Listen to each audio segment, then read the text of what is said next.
দিয়েছে, তাদের খুশি, ভালো লেগেছে। এবং মানে আপনি একজনকে মারলেন, চোখ তুলে ফেললেন, আবার তার বিরুদ্ধে মামলা দিলেন, তো এটা তো তারেক রহমানের সংস্কৃতি যে একজনকে মারো, ধরো, আবারই মামলা দাও, কি হবে? পরবর্তী কার্যক্রম কি? পরবর্তী আমরা স্বাভাবিকভাবে রাজনীতি করতেছি, প্রোগ্রাম করতেছি। যদি জেলে নিয়ে যায় জেলে চলে যাব, আর যদি মাইরা ফেলে হলে কবরে চলে যাব। ইন্টারেস্টিং বিষয় হলো তারা যে মামলাগুলো আমি দেখেছি মামলাগুলো করেছে, তারা অনেক ইন্টারেস্টিং বিষয় এখানে উল্লেখ করেছে যে আপনারা হামলা করেছেন বা তাদেরকে হয়রানি করেছেন। আসলে কতটুকু সত্য নয়, মিথ্যা। পুরা দেশবাসী প্রত্যক্ষ করেছে, পুরো টাইমে দেশবাসী প্রত্যক্ষ করেছে। এবং আপনারা দেখেছেন যে বলছে থানা থানা, আমি তো থানা যাই নাই। কি বলবো আর, তারেক রহমানের নতুন সরকার এখানে মামলাবাজি করবে, উনি টেন্ডারবাজি করবে, দুর্নীতি করবে, সন্ত্রাস করবে, মানে যা মন চায় তা করবে। উনি 200 সিট পাইছে, কিন্তু এই সব কিছু তো একটা দিন শেষ হবে, তখন উনি কই যাবে? আগুনের দিন শেষ হবে যেদিন তারেক রহমানের ক্ষমতা শেষ হবে, ক্ষমতা শেষ হয়ে যাবে।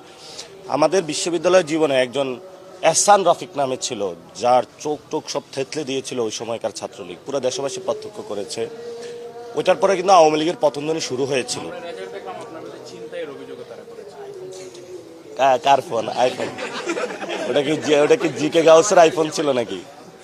হ্যাঁ, নাকি তারেক রহমানের আইফোন ছিল?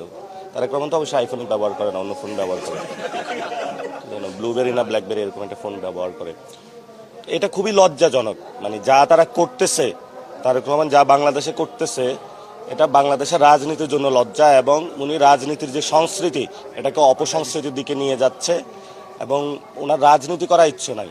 ইতালিতে বড় বড় মাফিয়া যে গ্যাং থাকে না, তো তাহলে তো উনি বলে দেখ যে আমি আজকে থেকে গ্যাংবাজি করবো, আমি রাজনীতি করবো না, এটা ঘোষণা দিয়ে করুক। রাজনীতির নামে গ্যাংবাজি করার কি দরকার?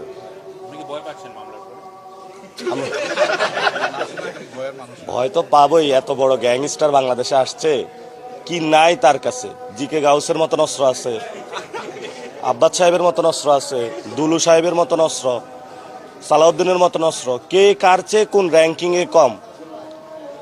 কারো কাছে মাদক, কারো কাছে টেন্ডার। সালাউদ্দিনের সাহেবের ছেলেরা এক জায়গায় বসায়, খসরু ভাই আছে। এগুলা র্যাঙ্কিং করলে ইতালির যে কোনো মাফিয়াকেও হার মানাবে, বিশ্বের যে কোনো মাফিয়াকে হার মানাবে। তো বাংলাদেশে যে এই ধরনের সবাইকে, মাফিয়াগুলাকে ছেড়ে দিয়েছে, সন্ত্রাসের রাজত্ব ছেড়ে দিয়েছে, আমার তো ভয় পাওয়া, মানুষে ভয় পাইতেছে। আমি কি মানুষ না?